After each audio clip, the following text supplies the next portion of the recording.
Bienvenue dans ce nouvel épisode du Café Business dans lequel j'ai un invité particulier aujourd'hui, c'est Danilo. Bonjour Danilo. Salut, comment tu vas? Super bien et toi? Ça va super, merci.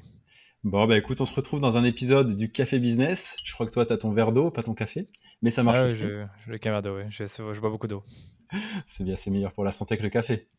quand même. Et du coup, bah, on se retrouve aujourd'hui pour un épisode où on va parler de ton expérience et notamment de comment tu as progressé, on va dire, dans l'entrepreneuriat, comment tu as commencé à être freelance et comment tu es aujourd'hui, tu diriges une agence, tu es également formateur. Ça te va comme Ouais, programme? ouais, ouais, grand plaisir, grand plaisir. Bon, bah super. Est-ce que tu peux commencer par te présenter déjà pour l'audience, s'il te plaît? Ouais, je m'appelle Danilo Duchesne, je suis le fondateur de l'agence DHS Digital. On est une agence de publicité Facebook. On existe depuis 2 ans et demi et aujourd'hui, on a une petite dizaine. On lance des campagnes Facebook et Instagram pour nos clients. Donc à la fois, on fait les lancements, la gestion des campagnes et aussi, tu sais, la partie créa qui est un peu plus compliquée parce que c'est une expertise à part entière que, moi, par exemple, quand j'ai démarré, j'avais pas forcément. Quand j'ai engagé mes premiers employés, on l'avait pas forcément non plus. Donc il a fallu, recruter des personnes qui savaient le faire et à qui on a dû expliquer un peu notre métier et ensuite réaliser, tu sais, une vraie expertise là-dedans. Et de base, moi, j'étais plus freelance avant de lancer l'agence. Donc, je me suis d'abord lancé en tant que freelance indépendant avec, tu sais, pas vraiment de spécialisation en pub Facebook, en tout cas pas les premiers mois. Et puis après, quand j'ai vu que ce créneau-là était particulièrement intéressant, c'est-à-dire que j'avais une petite expertise dessus que je commençais à développer grâce à mes expériences précédentes, grâce à mon blog, grâce aux premiers clients que j'ai eus, et du fait que je voyais qu'il n'y a pas tant de freelance qui étaient spécialisés Hmm. dans les pubs Facebook, je me suis spécialisé là-dedans. Parce qu'il y a 4 ans, comme tu le sais, le freelancing, ça existait déjà, mais c'était pas aussi développé que maintenant, c'était pas aussi concurrentiel. Et donc, dès que tu te spécialisais, tu avais un petit avantage concurrentiel. Aujourd'hui, je pense que c'est un peu devenu la norme d'être spécialisé quand tu es freelance. Et donc, j'ai commencé comme ça, spécialisé en freelance. Ça a bien grandi. Je me sentais un peu seul en freelance, on en reparlera peut-être après. Et puis après, j'ai lancé l'agence. Ok, super. Ouais, on va revenir sur un petit peu la hiérarchie de tout ça. On va commencer par le côté freelance. Mais juste avant, j'ai une question à te poser que j'aime bien poser. C'est pourquoi tu fais ce que tu fais aujourd'hui? Mhm. Question pas évidente. Moi, tu vois, c'est le désir de me réaliser, il est hyper important. C'est-à-dire réaliser des projets, grandir, apprendre des choses, aimer faire ces choses-là. Et en fait, j'aime ce que je fais. J'aime l'entrepreneuriat, j'aime créer, j'aime produire, j'aime développer une entreprise. Donc, il y a cette partie-là qui est ultra importante pour moi. Ensuite, est-ce que j'ai autre chose qui me motive vraiment? Tu vois, j'ai beaucoup réfléchi par rapport à l'argent. Et l'argent, tu vois, quand tu commences à en gagner, c'est bien, c'est positif. Tu vois tes revenus augmenter, tu vois l'argent sur ton compte en banque augmenter. Mais je me rends compte que ça ne me rendait pas plus heureux. C'est-à-dire que l'argent que je gagne maintenant, j'en gagne plus que ce que j'en gagnais il y a un an, mais je suis pas beaucoup plus heureux. Donc je me rends compte que l'argent, ça me motive plus autant qu'avant. Pour certains, tu vois, certains vont dire ouais, ok, l'argent ne motive pas, ce qui nous motive vraiment, c'est la liberté. J'ai remarqué aussi que j'ai pas forcément envie d'être plus libre. En fait, j'ai juste envie de développer mon projet encore et encore. Et par exemple, le projet DHS, aujourd'hui, c'est une agence digitale. Mais qui nous dit que dans 15 ans, on sera toujours une agence digitale? Ce sera peut-être autre chose, on fera peut-être plein d'autres choses. Et c'est ça qui m'excite, c'est le futur, c'est l'inconnu. Et ça me donne, c'est ça que j'adore dans l'entrepreneuriat. C'est vraiment créer, foncer. Euh, Allez, j'allais dire saisir les opportunités. On parlait tout à l'heure de l'opportunité créa. Aujourd'hui, on produit des vidéos de publicité. Je trouve ça super. Et alors que j'ai aucune expérience là-dedans, et on le fait, bien sûr, je sais maintenant comment faire une bonne vidéo de pub, mais je ne sais pas la créer du point de vue Mhm. technique. Donc, voilà, je ne sais pas si ça répond à la question, mais Si, la si. notion de créer est hyper importante pour moi. Carrément, ça veut dire que finalement, ce qui te nourrit le plus, c'est ce que tu vas faire au quotidien, plutôt que des résultats exogènes, vraiment l'argent que tu vas en tirer ou la liberté que tu vas en tirer, qui sont des choses importantes, parce que si il Ouais, faut c'est bien un important. niveau, voilà, qui correspond à ce que tu recherches. Mais finalement, ce que tu fais au quotidien et qui va développer ta boîte, c'est ça qui te nourrit, c'est ça qui te plaît, c'est ça que tu as envie de continuer en quelque sorte. Ouais, franchement, je te dis, j'aime beaucoup. J'aime beaucoup le faire et j'ai envie de le continuer encore et encore. En plus, je vois ça comme un marathon et donc je me dis que il faut pas que ce soit quelque chose qui draine mon énergie toujours un peu plus, que chaque mois je suis un peu plus fatigué. Je me rends compte qu'aujourd'hui, je suis tout autant motivé qu'à 4 ou 5 ans quand j'ai fait mes premiers pas dans l'entrepreneuriat slash freelance et maintenant, où c'est clair qu'il y a plus de pression, il y a plus d'enjeux. Comme on dit, more money égale more problems, donc plus d'argent égale plus de Mm. problèmes et ça se vérifie clairement. Ouais, carrément.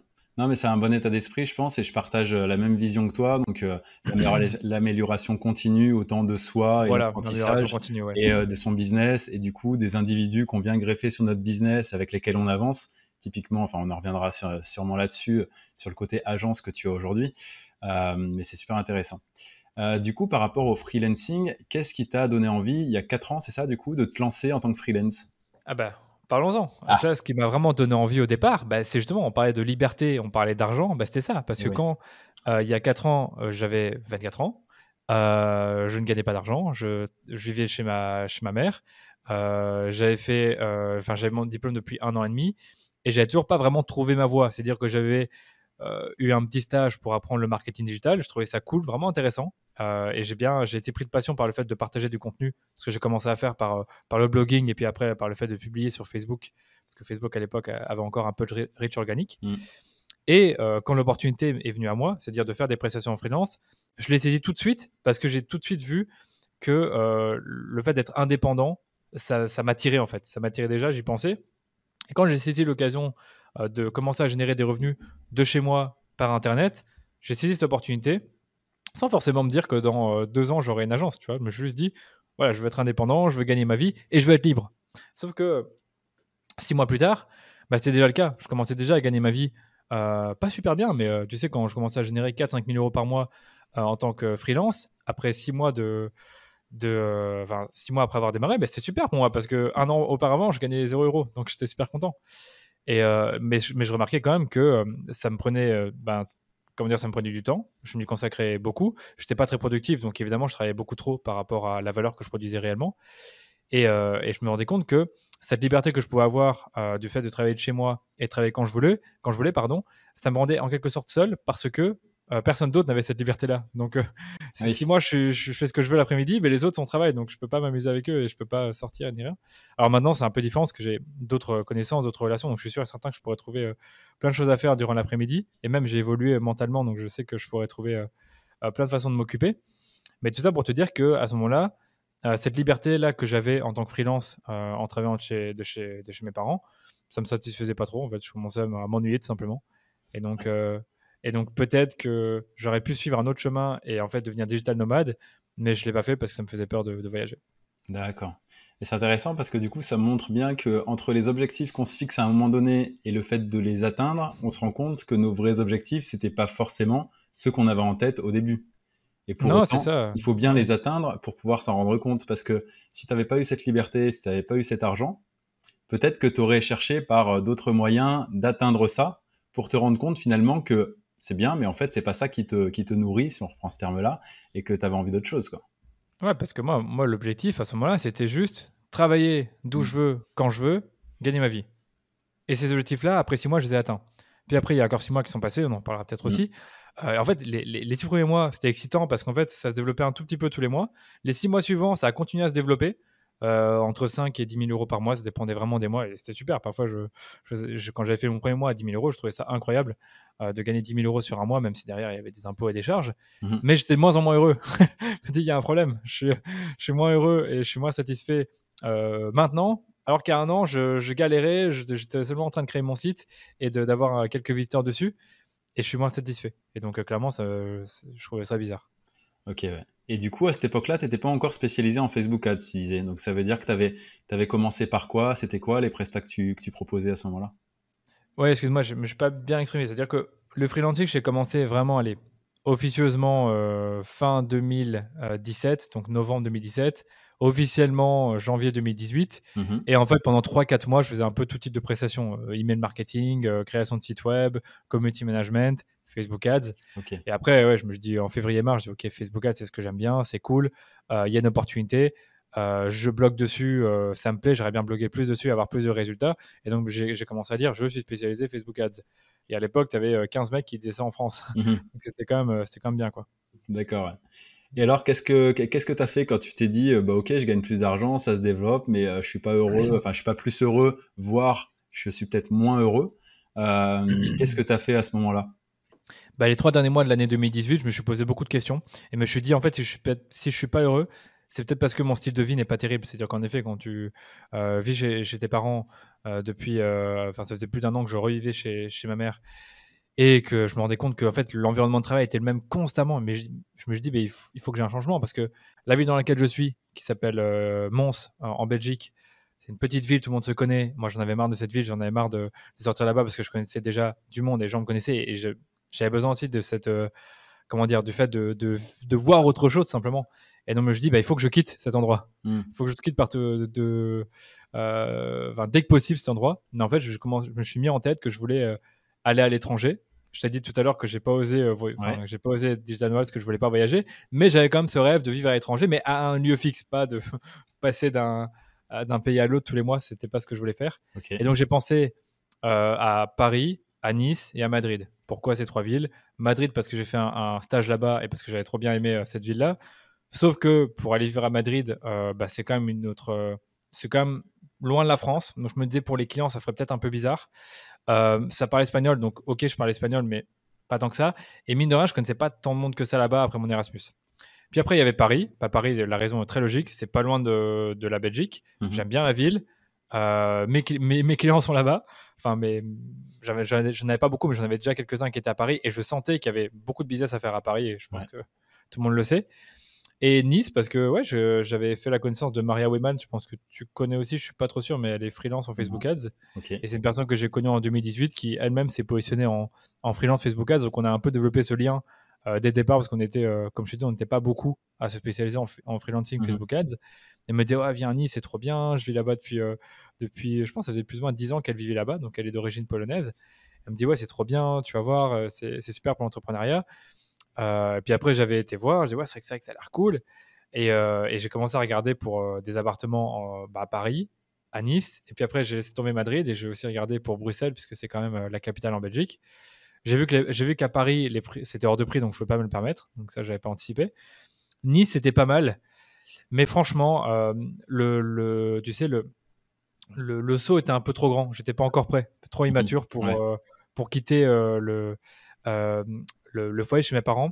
Avec ma petite entreprise qui commençait à se développer, aller à Nice dans un endroit que je connaissais pas du tout, Mhm. où il fallait réseauter, il fallait rencontrer des gens, alors que je sentais déjà que je passais beaucoup de temps sur l'ordinateur.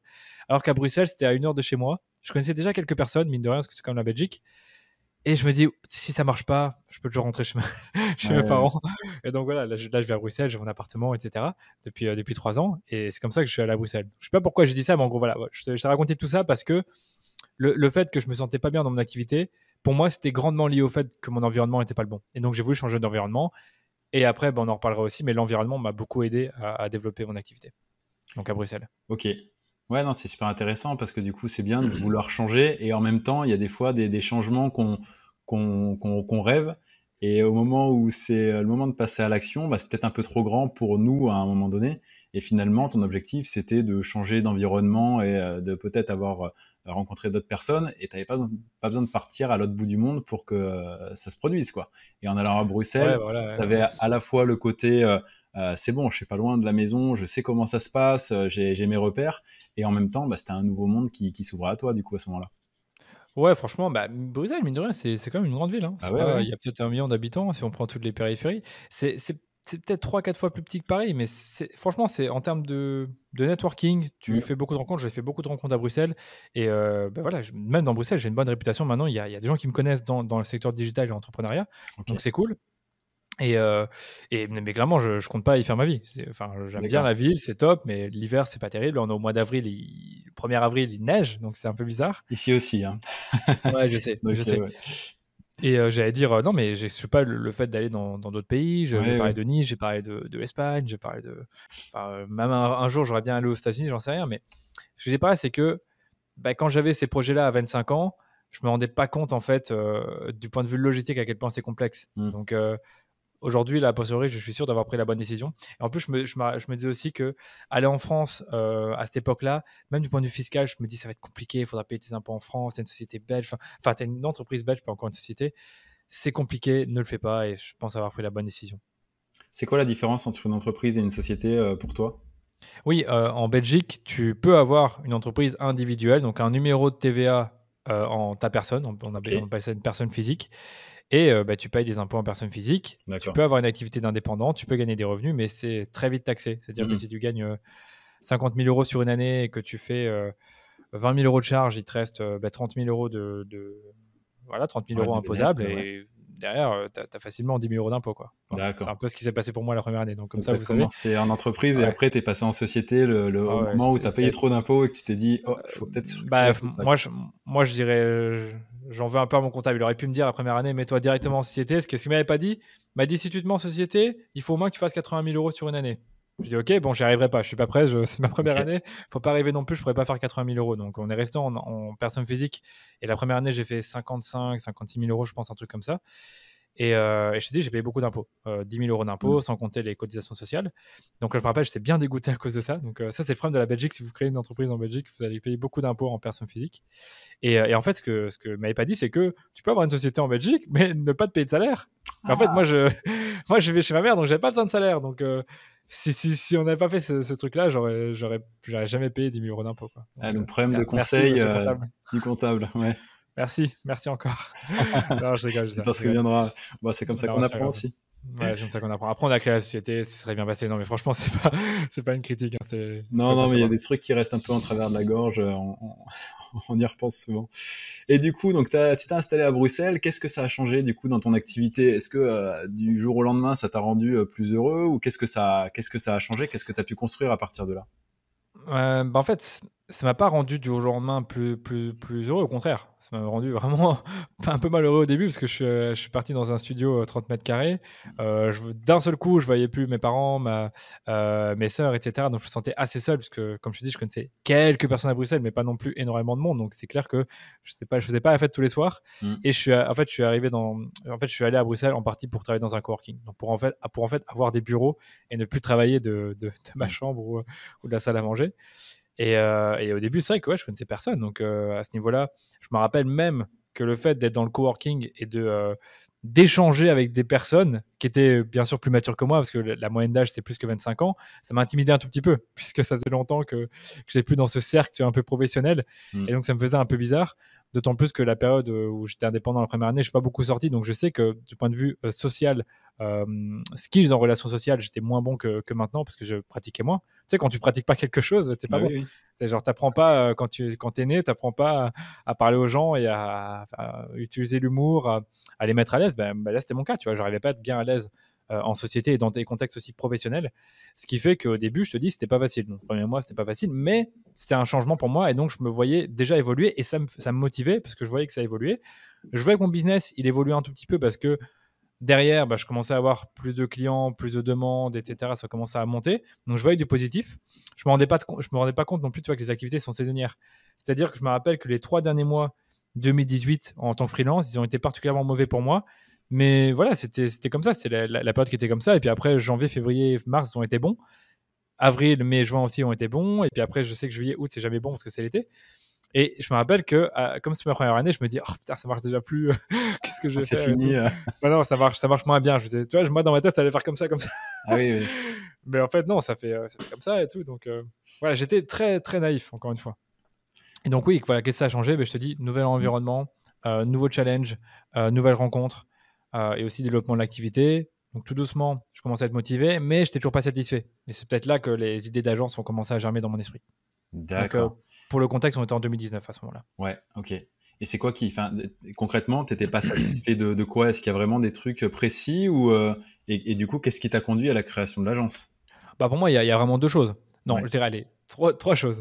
La première, c'est d'être toujours de porter le projet. C'est Danilo, il est consultant Facebook Ads et tout. Et déjà là, après 1 an et demi, cette casquette consultant Facebook Ads qui me collait déjà à la peau, pardon, à la tête, excuse-moi, je me dis, je ne veux pas l'avoir toute ma vie. Donc, il faut que j'arrive d'une façon ou d'une autre à me détacher de ça.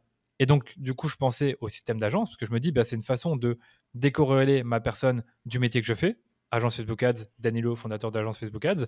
Mais peut-être que dans 5 ans, on sera agence publicitaire multicanal. Danilo, fondateur de agence publicitaire ouais. multicanal. Enfin, tu vois un peu l'idée. C'est vraiment de détacher un peu les deux.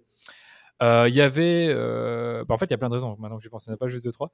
Il y avait la raison, tu sais, être indépendant, tu payes beaucoup de taxes, etc. C'est pas idéal.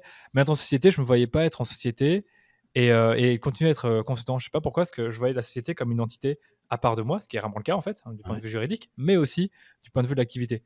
Donc je me dis, si je crée une société, il faut que je communique en tant qu'agence, parce que parce que voilà, c'est plus moi. Ok. Voilà, il y avait ça. Puis après, il y avait la notion de solitude. Je me dis, OK, je suis dans mon activité. J'avais tout doucement un peu délégué des tâches comme le graphisme et le montage vidéo. Mais malgré tout, je me sentais seul dans mon activité. Je me sentais porter le projet à bout de bras et c'était pas toujours motivant quand il y avait des difficultés. Et surtout, ben, en fait, je te dis, j'étais limité par le nombre de projets que je pouvais prendre puisque c'est moi qui gérais tous les projets de A à Z. Hmm. Et c'est là que j'ai commencé à me dire, bah, ce serait cool d'avoir une équipe et de pouvoir déléguer une partie, pas encore tout, de ce travail opérationnel et de le faire en équipe. C'est vraiment commencé, ça a commencé par ça. Alors bien sûr, derrière, on a tous la vision de l'agence avec les bureaux, plein de tables, plein d'ordinateurs partout et des gens qui travaillent. J'y pensais, mais encore une fois, comme un lointain rêve en me disant, voilà, on verra ce qui se passe. Si déjà on est 2, je suis content. Si on est 3, je suis content. Et puis on verra. Et alors concrètement, donc tu as commencé à sous-traiter un peu de montage, etc. Et comment elle s'est structurée? T'es pas arrivé comme ça du jour au lendemain avec 10 collaborateurs et avec tous les bureaux dont tu parles.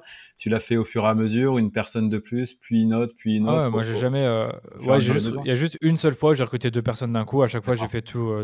En moyenne, on fait un recrutement tous les 3 mois. Je pense que c'est un peu la moyenne depuis 2020. Et là, vous êtes combien à l'heure actuelle? On est 9. Ok. Bon, 9, et si je pense, je prends mon cousin en plus, on doit être 10, mais il faudrait que Mm. je fasse le compte parce que là, il y a d'autres personnes qui vont arriver et je pense aussi qu'on va accueillir des stagiaires et alternants. Je pense que ça va vite monter. Mais je pense que d'ici la fin de l'année, on sera à 12, 13 peut-être en fixe. Et puis D'accord. après, 2, 3 stagiaires, je sais pas. Faut voir. Ok. Et du coup, quand tu es passé en agence comme ça, il fallait, enfin, je veux dire, au début, tu avais trop de projets pour toi tout seul. Au Donc il y bout avait d'un cette moment, partie-là, comme je te dis, c'est qu'en fait, il y avait de plus en plus de projets pour moi tout seul et il pouvait y en avoir encore plus. Donc ouais. Donc tu savais que tu pouvais alimenter le boulot de plusieurs personnes qui te rejoignaient finalement. une Enfin, seule. une par une. Une Une, seule. une par une, ouais. Déjà à l'époque, j'étais pas. On dit souvent que quand tu es entrepreneur, tu dois être optimiste. Et à l'époque, j'étais pas aussi optimiste que maintenant. Enfin, oui, j'ai été de nature optimiste, mais pas optimiste en mode, voilà, si je recrute une personne et que si ça échoue, Mm. bah, c'est pas la fin du monde. Au contraire, je me suis mal exprimé, excuse-moi.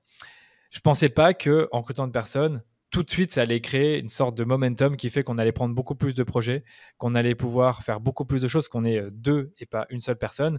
Je pensais toujours au négatif parce que je n'étais pas habitué à penser au positif. Mhm. Et donc, je me disais, et si ça marche pas? Et si on a des clients qui nous quittent? Et si.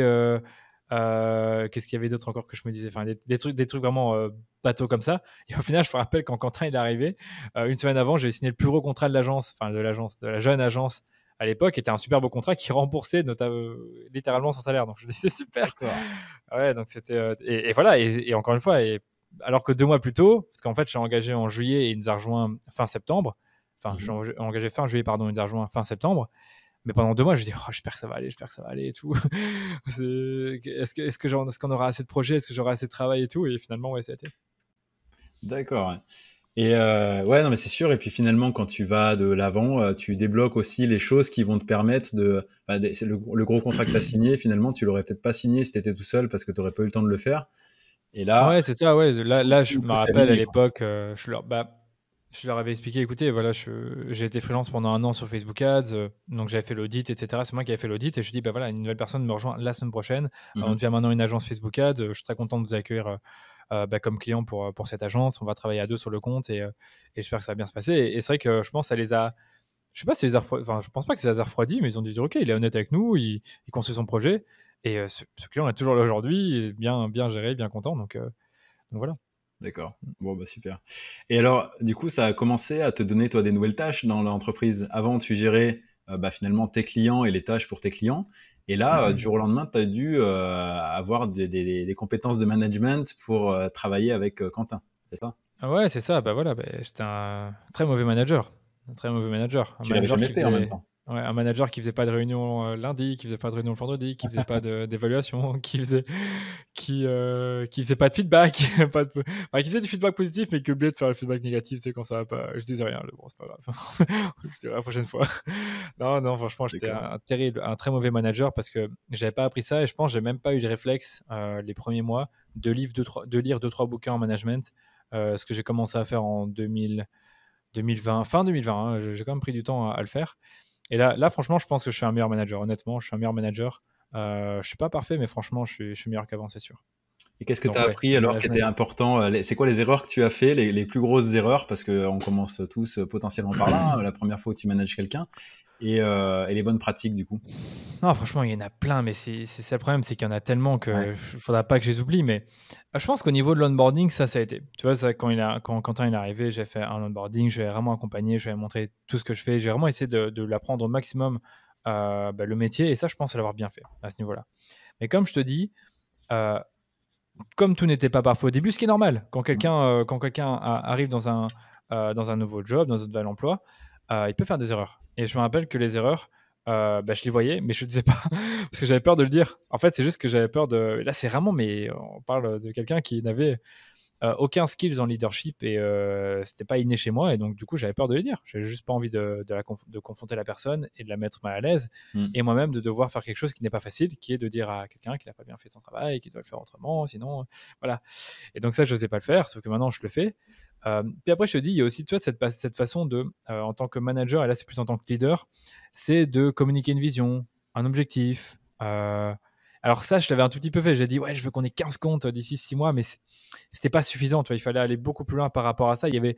Ou alors, c'est bien de dire un objectif, ça, ok, mais il faut qu'il y ait un suivi derrière. Mhm. On en parle. Ok, on a 10 clients, mais on devrait être à 12 normalement. Pourquoi est-ce qu'on n'est pas à 12? Mm. Enfin, tu vois, des trucs comme ça que je faisais pas. Donc, faire un vrai suivi de l'objectif.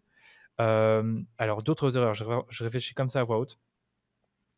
Parce que le truc, c'est que quand tu manages une seule personne, c'est un peu différent que manager 5 personnes. Donc, je réfléchis vraiment à ces erreurs de quand je D'accord. manageais une seule personne. Il y avait, comme je dis, le fait de ne pas faire d'évaluation, je l'ai un peu dit tout à l'heure, mais c'est vrai que c'est bien au début, quand tu viens de recruter une personne, moi, au début, moi, ce que je fais avec les onboarding aujourd'hui, quand quelqu'un qui arrive, c'est que toutes les semaines, on fait un point. Parce que D'accord. pour savoir si tout se passe bien. Ok. Pendant 4 semaines. Pendant 4 semaines. Par exemple, avec Quentin, ben oui, on se parlait tout le temps au début parce que on était en binôme, bien évidemment, mais j'allais pas forcément faire cet effort toutes les semaines ou alors ou à la fin de chaque mois de voir, ok, où est-ce que tu en es, où est-ce que tu dois progresser. Je pense que je l'avais fait genre fin de l'année 2019, mais encore une fois, c'était trop tard, ça faisait 3 mois, donc il aurait fallu le faire Mm. plus tôt, tu vois. D'accord. Ouais, donc Donc chercher à récolter vraiment les infos de comment ça se passe, comment tu vis ton taf, etc. quoi. voilà, ces Mm. choses-là, et je sais que je l'avais fait, mais encore une fois, trop tard. Ok. Donc voilà. Et t'as appris sur le tas, t'as appris en te rendant compte de tes erreurs, mais comment Ouais, t'as fait pour voilà, sur apprendre le tas. tu parles de leadership, comment on développe son leadership, comment t'as fait toi? Pareil, franchement, j'ai lu des livres, j'ai écouté des entrepreneurs, j'ai pris l'inspiration, j'ai pris confiance en moi. Et surtout, je pense que c'est venu avec le fait de se fixer des objectifs et de les atteindre. Plus tu te fixes des objectifs, plus tu les atteins, plus tu prends confiance, plus ton équipe commence à avoir confiance en toi. Et plus aussi, toi, tu fais preuve de leadership, plus eux te voient comme un leader. Je ne sais pas si tu vois ce que je veux dire. Ouais, Ce que je veux complètement, dire, ça c'est un cercle s'alimente, vertueux, ouais. ça alimente. Par exemple, aujourd'hui, je suis un bien meilleur leader qu'il y a 6 mois chez DHS. Il y a 6 mois, quand on est passé de 3, ouais, on était 3, je crois, 4, pardon, de 4 à 7, j'ai eu du mal. Hein. Franchement, j'ai eu du mal parce que 4, ça allait. C'était vraiment. Ouais. Tout passait encore par moi. Et puis après, 4 à 7, là, c'était différent. C'est-à-dire, il fallait responsabiliser un peu les gens. Je pouvais plus être au courant de tout ce qui se passe. Je pouvais plus faire des one-on-one avec tout le monde. Et c'est vrai qu'à un moment, j'avais mis en place des one-on-one avec tout le monde Mm. toutes les semaines. Donc, ça faisait 3-4 one-on-one. Donc, à la fin, ça faisait beaucoup. Tu passes ta semaine. Euh, voilà. Et donc, du coup, c'est vrai que quand on est passé de 4 à 7, ça a été un peu violent pour moi. Et ce que je me rappelle, comme que j'avais déjà expliqué dans un podcast, c'est que on avait une période vraiment difficile avec des maladies, des absences, Mm. des clients qui partent, des clients qui sont pas contents, des trucs qui vont pas, quoi. Vraiment des trucs qui vont pas. Et je pense que mon agacement et mes émotions négatives se faisaient fortement ressentir. C'est-à-dire que je ne le cachais pas. Ça se voyait que j'étais parfois démotivé parce que j'étais pas non plus dans la meilleure période de ma vie, problèmes personnels, etc. Et je pense que ça s'est répercuté sur Mhm. l'ambiance de l'équipe parce que moi-même, je n'étais pas dans un bon mood. Donc, qu'est-ce que je veux dire par là? C'est que quand tu as des difficultés en entreprise, il y en aura de toute façon des difficultés.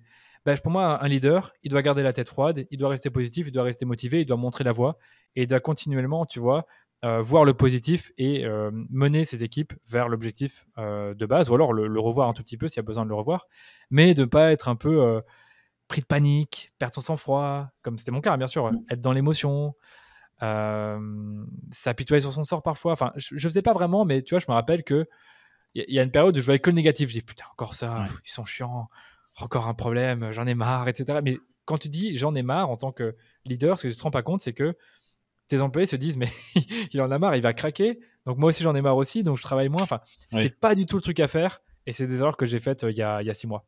d'accord. Ouais, mais comme tu dis, c'est des skills qu'on développe en tant que personne humaine déjà avant tout, et Mm. en tant que leader, ça se répercute d'autant plus sur les personnes avec qui tu travailles. Donc ça Ouais, demande quand même. de se former. Donc comme, enfin, moi je fais un peu comme toi, hein. C'est pareil, j'avais aucune compétence, même en communication auprès de mes proches, enfin, en bon geek derrière son ordi, tu vois. Et au fur et à Mhm. mesure de travailler avec des personnes, tu te rends compte de ce qui est important et des éléments qu'il faut que tu travailles pour être une meilleure personne et emmener ces personnes avec toi dans l'aventure que tu leur as promis, entre guillemets, avec ta vision d'entreprise, quoi. Ouais, il y a ça. Après, un dernier truc que je peux rajouter Ouais. pour ceux qui s'intéressent au leadership, c'est écouter des leaders. Écouter des leaders. Moi, j'ai eu une période où je passais mon temps à écouter des leaders, des sportifs de haut niveau, des entrepreneurs. Mm. euh, Franchement, quiconque est leader. À un moment, je regardais plein de vidéos de Mohamed Ali, parce que Mohamed Ali, c'est un leader. Donc, Ouais. quand tu écoutes Mohamed Ali, tu vois un leader, tu le vois en action. Donc, rien que de reprendre quelques-uns de ses comportements, ça peut t'aider. Donc, ça, c'est important. Lire des biographies, c'est hyper important aussi. Mm. Donc, ça aide beaucoup aussi, je trouve. Et on s'en rend pas compte, parce qu'en fait, de toute façon, l'être humain, il fonctionne par mimétisme. Donc, enfin, tu t'en rends pas compte, mais vraiment, tu apprends. Si à côté de toi, tu n'as que des leaders, mais tu vas forcément devenir un leader, parce que tu vas agir comme eux. Mais si à côté de toi, tu as que des gens qui fument, qui boivent, bah, tu vas toi aussi fumer, boire parce que tu les vois fumer et boire. Et donc, moi, je me rappelle que j'ai eu ce réflexe et que j'ai toujours encore aujourd'hui. C'est que bah, j'écoute des leaders, je regarde des vidéos, je regarde comment ils se comportent. Et j'essaie aussi d'adopter parfois les mêmes comportements sans forcément devenir des copycats, un copycat, bien évidemment. Mhm. Et ça m'aide beaucoup aussi. Et tu as des noms de leaders, bah, tu as cité Mohamed Ali. Est-ce qu'il y a deux, trois personnalités qui te parlent particulièrement? Attends, je vais réfléchir. Ouais. Jeff Bezos, c'est pas mal quand même. Mm. Jeff Bezos. Alors moi j'aimais bien aussi. J'ai toujours du mal à trouver des noms. Donc il y avait Mohamed Ali, Jeff Ouais. Bezos. Donc le sport, l'entrepreneuriat.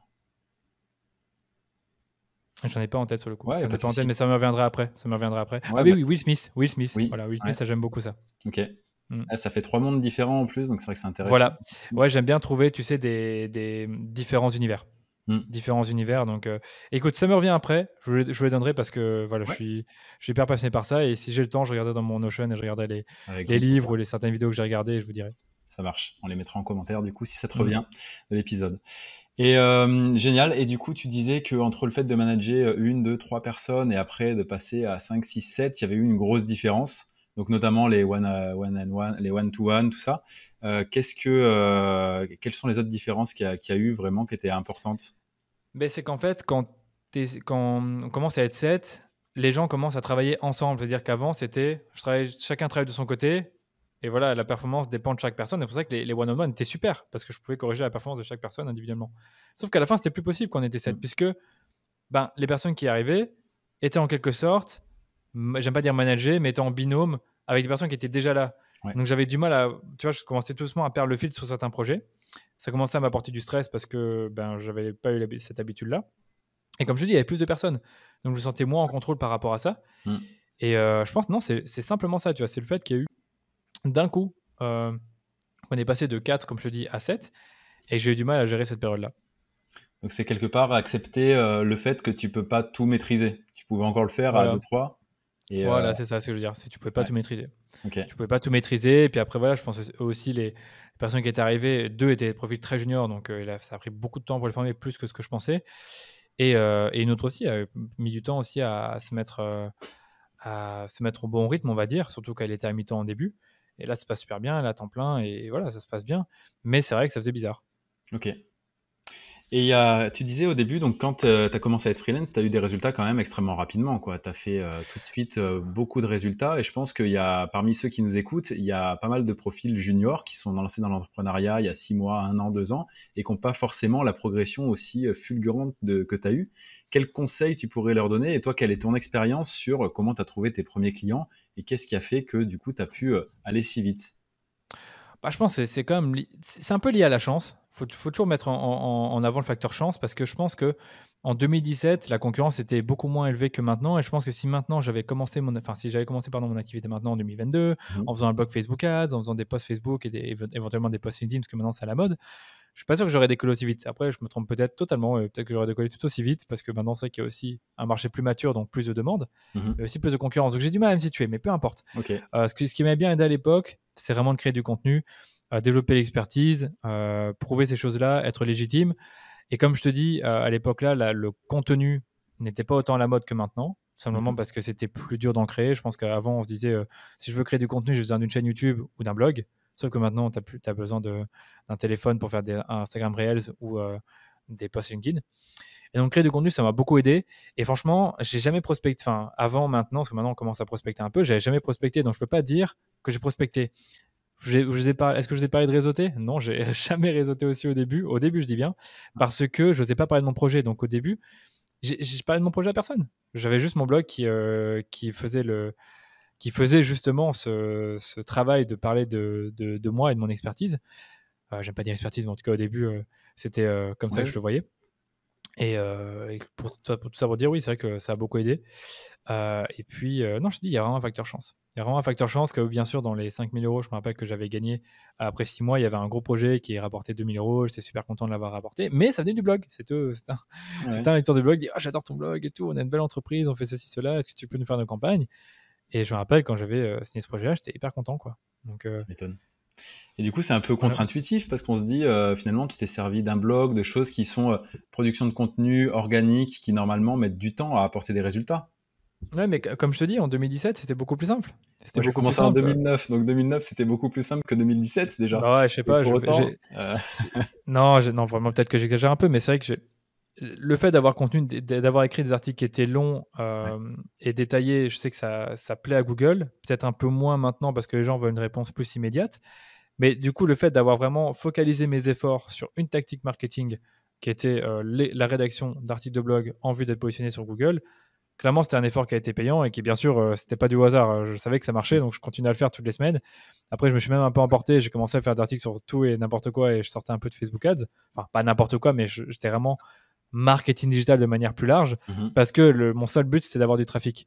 Ouais. Et donc, c'est clair que le trafic, quand tu as 20, 30, 40 000 visiteurs, je pense que c'était 30 000 après la première année, 30 000 par mois après la première année, bah, inévitablement, il y en avait quand même quelques-uns qui allaient me contacter pour de la prestation, pour du conseil et ensuite pour de la formation.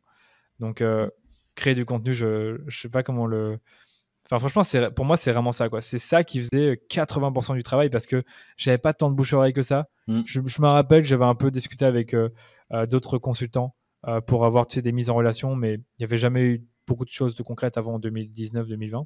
Ok. Et donc, vraiment de l'organique, de l'organique, de l'organique. Donc là, pour quelqu'un qui se lancerait aujourd'hui, ce serait peut-être se concentrer sur un canal plutôt que d'essayer Oui, d'être oui. partout, quoi. C'est ça, Ça, j'ai souvent donné le conseil à ce niveau-là. C'est franchement, concentre-toi sur un canal à fond.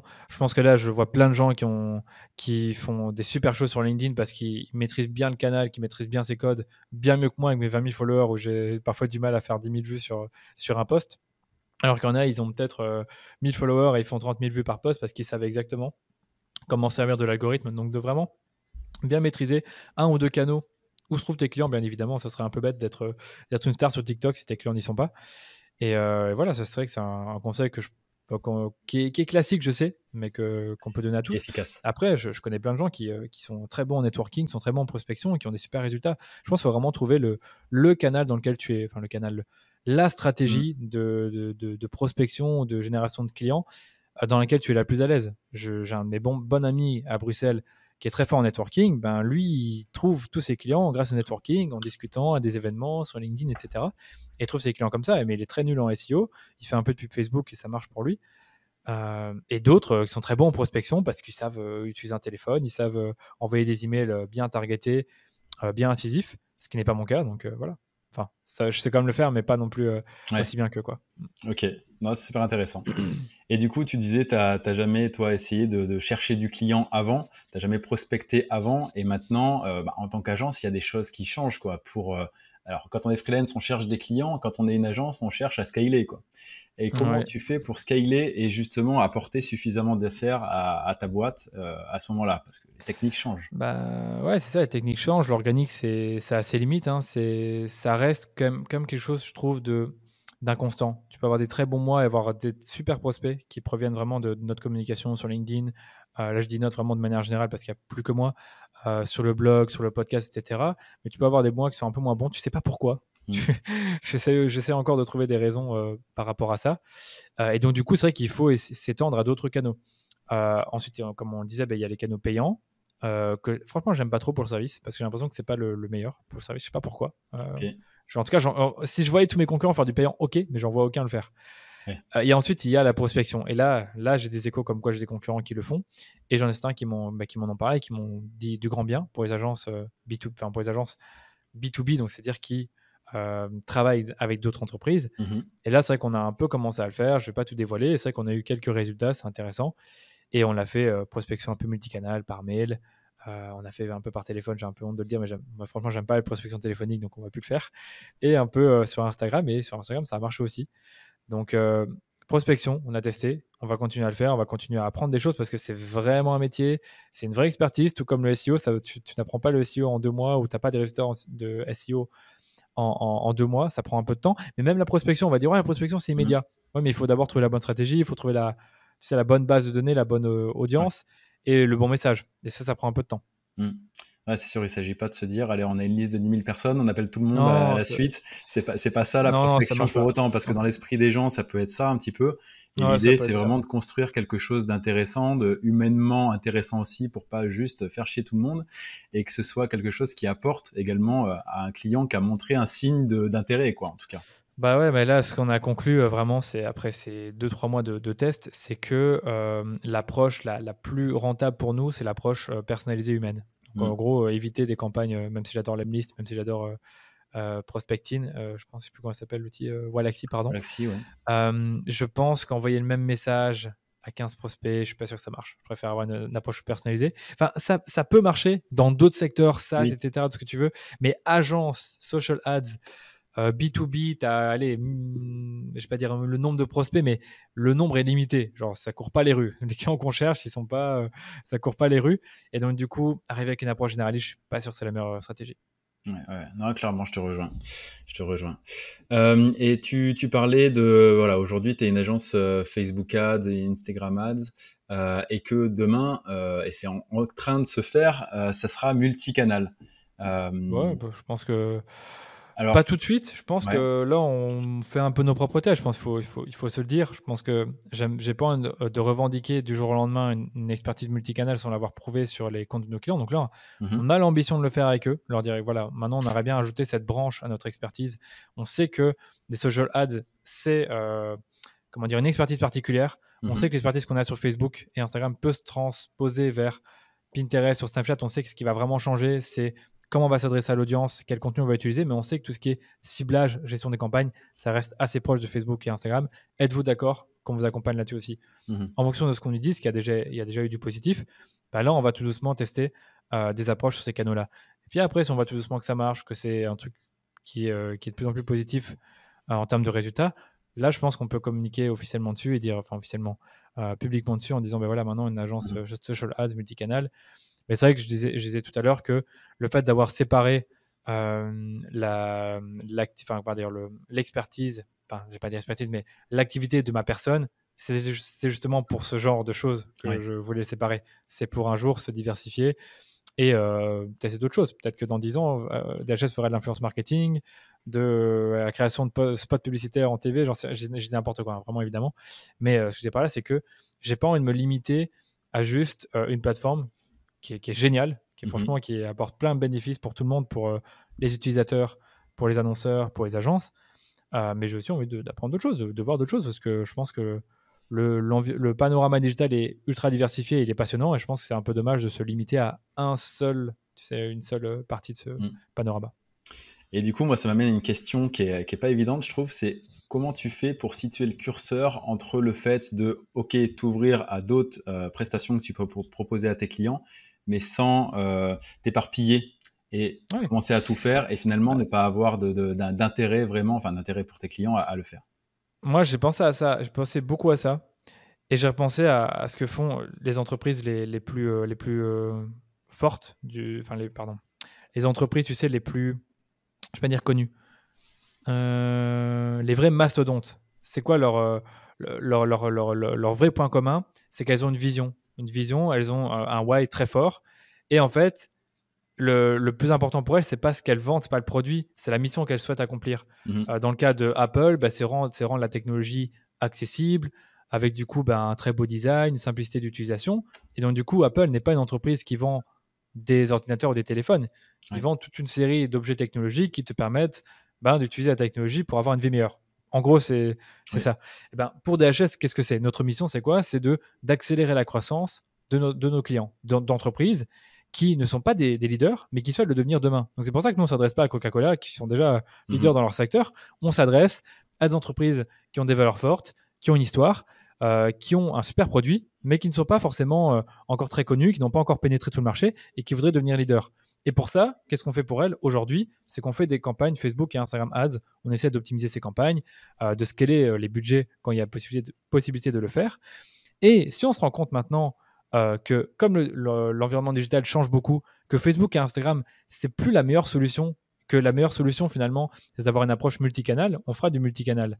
Si après on se rend compte que le multicanal c'est très bien, mais qu'il faudrait quand même qu'on arrive à optimiser leur site et améliorer leurs emails, on le fera aussi.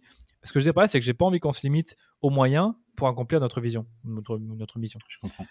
Donc c'est un peu comme ça que je vois la chose. Après, voilà, je sais pas où est-ce que ça va nous mener dans le futur, mais je sais que cette notion de croissance va rester dans notre ADN et que, du coup, il y aura d'autres services ou produits qui vont s'ajouter à ça. Un autre exemple que je peux te donner, que je trouve assez inspirant et qui est plus parlant que Apple, c'est l'entreprise Kimono. Kimono, ils se revendiquent comme étant des culture designers et c'est une entreprise qui, de base, a démarré dans un secteur, dans le B2B, pour proposer des vêtements personnalisables pour les entreprises. Tu sais, les vêtements où tu mets le nom de ton entreprise en plein milieu et après, tu donnes ce vêtement à tous les membres de ton équipe et ça permet un peu de fédérer l'équipe autour d'un vêtement et du coup de créer un sentiment d'appartenance. Okay. Et eux se sont rendus compte que ça permettait de faire évoluer la culture de leurs clients, mais ils se sont dit, mais en fait, nous, on va aller beaucoup plus loin que ça, parce que nous, notre vision, c'est de se dire que la culture, c'est ultra important pour la cohésion d'équipe, pour le fait de trouver les bons talents et même d'attirer tes clients, parce qu'ils se rendent compte que tu as une super culture et que ça a l'air de bien tourner. Donc du coup, nous, on va aller plus loin dans l'accomplissement de cette vision. On veut proposer d'autres choses, de l'aménagement de bureaux, du développement d'événements, je pense que c'est des événements internes aux entreprises, des mugs, des trucs comme ça. Donc ils ont été beaucoup plus loin que juste les vêtements personnalisables en proposant d'autres produits et services qui permettent de designer la culture de leurs clients. C'est comme ça que je vois la chose aussi pour DHS. Ouais, c'est super intéressant. Donc finalement, tu vas t'autoriser potentiellement à proposer d'autres services du moment que ça nourrit cette vision que tu as et cette mission que tu as envers tes clients. Moi, c'est comme ça que je vois la chose. Mais c'est très connu. C'est la théorie de Simon Sinek qui dit, voilà, tu as d'abord un why, puis après tu as un how, donc un comment. Et donc, comment tu le fais, c'est quoi un peu ton truc un peu unique. Comme je te disais, pour Apple, c'est le fait qu'on a des produits très jolis, c'est très simple à utiliser. Il y a vraiment une sorte d'attention aux détails qui fait que les produits sont géniaux. Et le what, c'est quoi? C'est iPhone, MacBook, etc. Et le truc, c'est que il y a des fois des choses qui sont assez dures à internaliser et pour lesquelles tu pourrais passer par des partenaires qui le font déjà très bien. Qu'est-ce qui te fait dire, du coup, on va passer par un partenaire ou on va le faire en interne? Alors, regarde. Là, il y a un truc qu'on a voulu commencer à faire, c'est le Google Ads. Juste pour, encore une fois, apporter cette brique supplémentaire à nos prestations. Mais comme on est expert du social ads, on ne peut pas dire à nos clients on va faire du Google Ads du jour au lendemain parce qu'on n'y arrivera pas, on ne le fera pas bien. Et donc, dans ce cas-là, comme on ne le fera pas bien et que c'est trop risqué de prendre quelqu'un directement en interne, je me dis autant prendre un freelance en marque blanche, travailler avec lui là-dessus sur ce projet Google Ads. Et si on voit que ça marche bien, on prend une personne en interne. Donc, déjà, il y a ça. Il y a le fait de faire le trade-off entre prendre directement quelqu'un en interne et prendre le risque que ça ne marche pas ou qu'il n'y ait pas un bon fit ou que la demande n'est pas là. Et donc, du coup, de se protéger par rapport à ça. Et je te dirais aussi, il y a le besoin. Si c'est un besoin ponctuel, évidemment, on ne va pas prendre quelqu'un en interne. Oui. Il y a aussi le coût.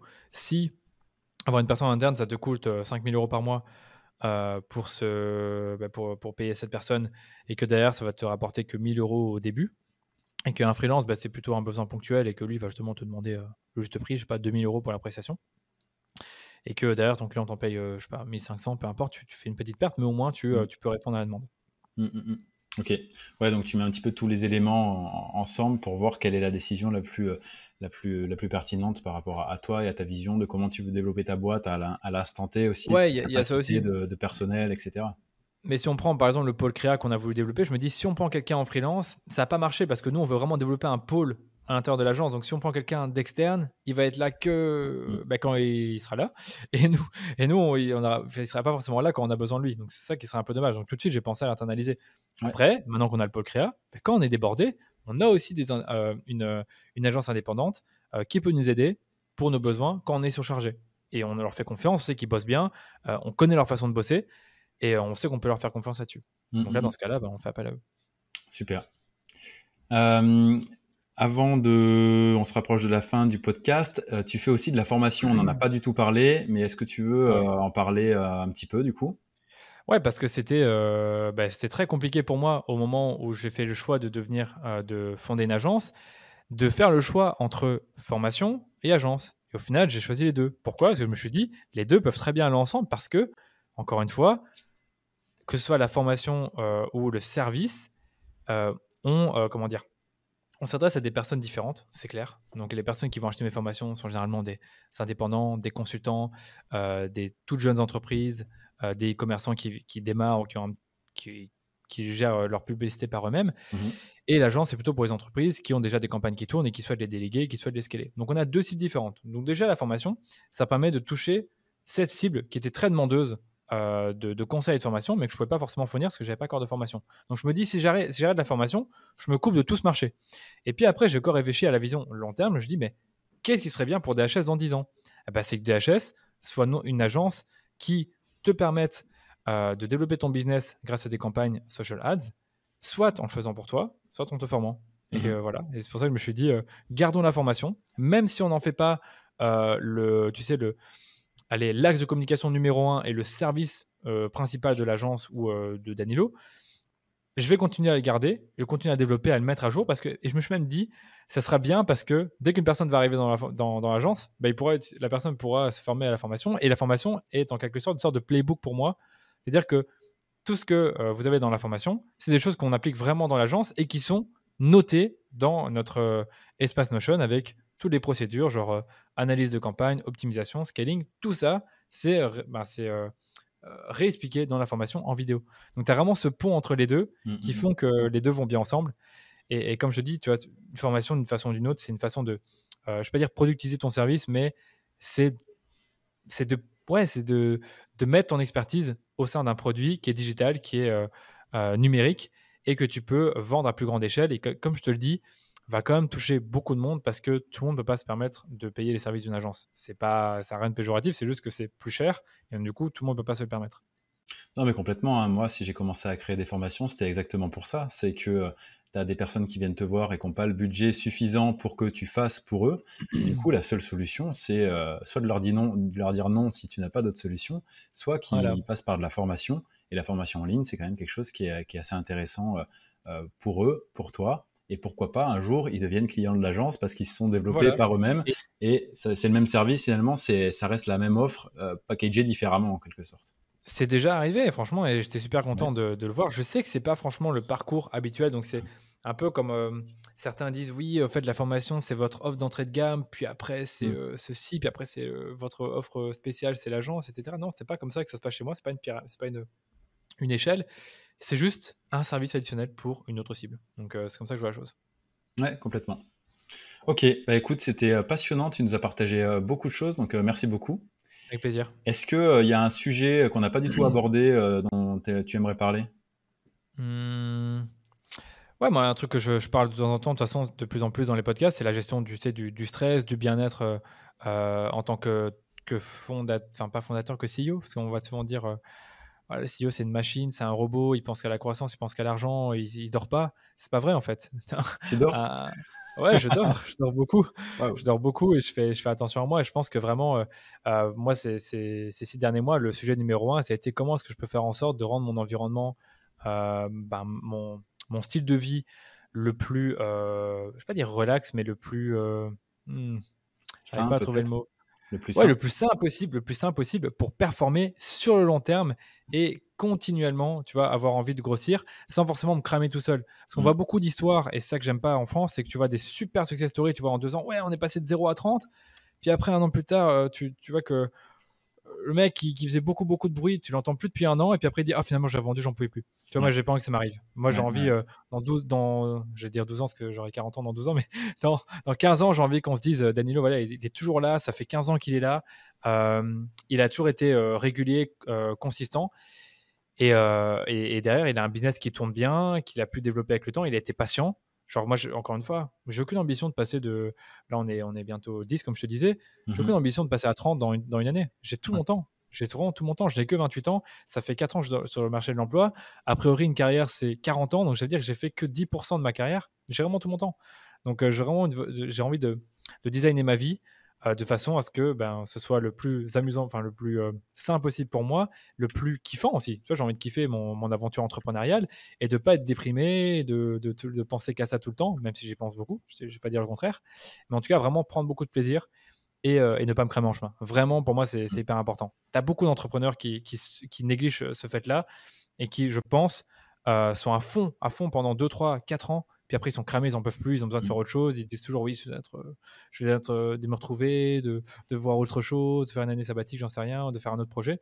Moi, j'ai envie de garder ce projet que j'ai là parce que je l'aime bien et que j'ai envie de le développer voilà, vers d'autres pages, comme je te dis, pas juste sur Facebook Ads, mais vers d'autres activités, vers d'autres sujets, canaux, pardon. Mais le faire sur le long terme, tu vois. Et peut-être même faire d'autres business. C'est une sacrée maturité quand même à 28 ans, non? J'en sais rien. J'en sais rien. En tout cas, c'est vraiment comme ça que je le vois. Merci, c'est vraiment gentil. Mais est-ce que non, mais vraiment, et... parce que déjà, oui, il y a déjà beaucoup de gens qui pensent que la croissance, le succès, etc., c'est au prix de se passer de sa famille ou de sa santé ou de choses comme ça, alors que tu démontres par A plus B que non, et je suis 100% d'accord avec toi.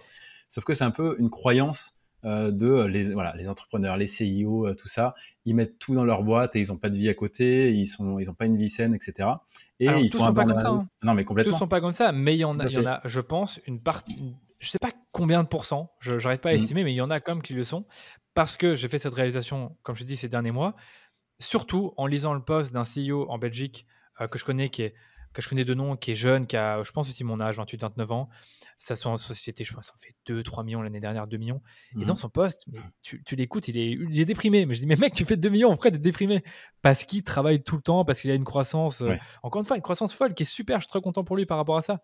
Mais moi, je veux pas ça. Enfin, en tout cas, moi, je sais que mentalement, physiquement, je serais pas prêt pour avoir une telle croissance parce que je pense que je pèterai un câble et que je me sentirais pas heureux dans mon activité parce que ça va trop vite.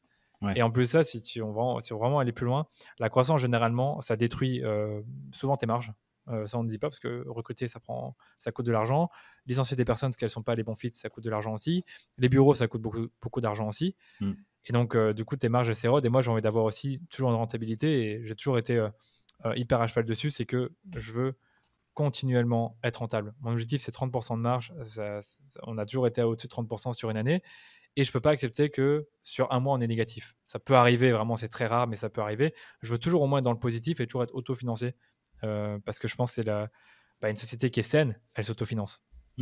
Et c'est ce qui va faire que toi aussi, tu ne seras pas stressé par les résultats financiers et que tu vas pouvoir prendre des décisions plus c'est ça. raisonnables. Mais c'est une bonne remarque. Là, je peux pas dire que je suis stressé. Je fais vraiment très attention à nos sous depuis quelques mois parce qu'on a recruté, on a plus de frais qu'auparavant et donc du coup, je suis très attentif. Mais je sais que derrière, on a une trésorerie qui nous permet de voir l'avenir. Mais peu importe, la trésorerie, elle peut aussi vite fondre si on a trop de frais ou si on a des problèmes, si on perd des clients, j'en sais rien. Donc du coup, je veux même pas y penser. Du coup, pour ça, il faut être prudent. Ouais, complètement. Faut avoir l'œil partout et c'est justement ça qui évite aussi des problèmes. C'est pas en ne pas s'occupant de quelque chose qui potentiellement nous stresse qu'on enlève ce stress. Ah non, le problème reste présent. Donc, il faut faire attention à l'argent. Moi, j'ai vraiment un business plan. Je sais toutes les dépenses qu'il y a dans mon entreprise. Toutes les dépenses à la fin du mois, je vois toutes les dépenses qu'il y a eu. Je fais vraiment attention à ça. C'est-à-dire que, imagine, tu as un logiciel qui te coûte 50 euros par mois, tu l'utilises plus depuis 3 mois, tu continues à le payer. À la fin de l'année, tu as payé 600 euros que tu aurais pu mettre ailleurs. Et moi, c'est vraiment comme ça que je vois. Je sais que c'est un peu fou comme ça, mais je le vois comme ça. Et c'est comme ça que je te dis qu'on a toujours été rentable et que derrière, on a pu dégager un bénéfice chaque année, qu'on a pu reverser une partie du bénéfice en bonus. Et que derrière, tout le monde peut être serein et se dire, voilà, la société elle est normalement bien gérée, il y a une trésorerie, on peut se permettre de parfois perdre des clients et sans forcément virer tout le monde, tu vois. Et c'est vrai, quoi. Il y a des entreprises, je pense pas que c'est comme chez DHS. Il y a des entreprises où ils perdent 2-3 clients et commencent à ils virent une personne, puis après ils en reprennent une autre quand ça va mieux. Tu vois. Moi, c'est pas comme ça que je vois la chose, tu vois. Donc, on est d'accord là-dessus. Écoute, merci beaucoup pour tout ça. Où est-ce que les personnes qui nous écoutent peuvent te retrouver? danieloduchesne.com, donc mon site web. On mettra le lien dans les notes de l'épisode. Je te fais confiance là-dessus. Sur Instagram, hein, donc je suis sur Instagram. Vous tapez juste mon nom, mon prénom. Vous devriez me trouver. Et sur LinkedIn, c'est pareil, nom, prénom, vous devriez me trouver. Le podcast aussi, le rendez-vous marketing, j'ai failli l'oublier. J'allais en On a plus de parler. 100 épisodes qui ont été publiés, 45 interviews, donc c'est vraiment voilà, il y a beaucoup d'interviews qui ont été publiées sur tous les sujets que vous voulez. Franchement, je pense qu'il y a quasiment tous les sujets qu'on a abordés, même le SEO. Et donc, allez sur le rendez-vous marketing, nous écouter. 2 épisodes par semaine, une interview et un épisode en solo. Ouais, effectivement, je peux que conseiller l'écoute parce qu'effectivement, déjà, il y a 2 épisodes par semaine, donc on n'a jamais fait le tour de tous les épisodes et c'est très large parce que tu abordes des thématiques voilà, vraiment très larges avec des entrepreneurs Ouais. qui viennent de tout horizon et qui permettent d'avoir une vision vraiment très très différente sur plein de choses, quoi. Donc c'est Ouais, passionnant. c'est aussi le but, hein. C'est Ouais. vraiment d'avoir un podcast qui, vraiment aborde toutes ces thématiques-là. Encore une fois, fédéré autour d'une mission qui est de vous aider à accélérer votre croissance. Et Mhm. ça peut être via Facebook Ads, ça peut être via le SEO, la vidéo, tout ce que vous voulez. Et donc, on en parle sur le rendez-vous marketing. Ok, eh ben écoute, c'est super, Danilo, merci beaucoup. Et puis je te dis à bientôt pour peut-être un autre épisode. Allez, avec grand plaisir. À très bientôt. Au Ciao. revoir.